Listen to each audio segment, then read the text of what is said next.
The second we walked into English class, we knew something was off. Mrs. Davis? Nope. Sitting at her desk was some random old guy. He wore a jacket that made it look like he'd gotten lost on his way to the fishing store. We realized instantly, the rules are gone. The energy in the room shifted faster than your mom changes the theme in the living room. Everything we were usually banned from doing was now fair game. It was like someone hit the pause button on the school handbook. Tyler immediately headed for his garden. Okay, not a garden, but a pot on the windowsill. He inspected his tiny, sad plant with the air of a mad scientist, and no one said a word. Jessica whipped out her phone. Brightness on 100. She cranked up TikTok. She wasn't even trying to hide it. The old guy, who introduced himself as Mr. Johnson, stood up. "Good morning. I'm your teacher today," he said, sounding like he didn't quite believe it himself. From the back, Marcus let out a shout. "No, you're not!" The entire class cracked up. Mr. Johnson looked confused. He decided to start with roll call. "Sarah," he said, looking at the list. "Here," yelled Tyler. "Dude, Tyler, you're a guy. Sarah's a girl. What are you doing?" someone shouted.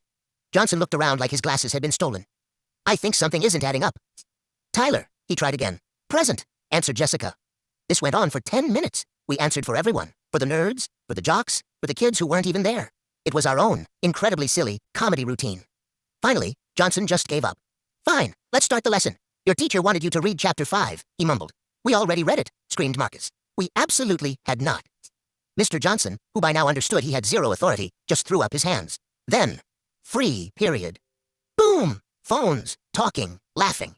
5 minutes later, the class was so loud it sounded like we had won the World Cup in something very noisy. It was a football game, but our voices were the ball. Mr. Johnson tried, "Guys, quieter, please." But his voice was thinner than a school pancake. Tyler and Marcus were launching paper wads. Jessica and Sarah were filming a TikTok. I think it was about how much they didn't know English. Johnson sat down. He looked like he'd just lost his retirement fund in a card game. Total wipeout. The next day, Mrs. Davis was back. The room instantly went quiet. And scary. "I heard yesterday was exciting," she said. Her tone made you want to do a year's worth of homework right then. The chaos was over. We were left with the feeling that we had just lived through something epic and very, very dumb.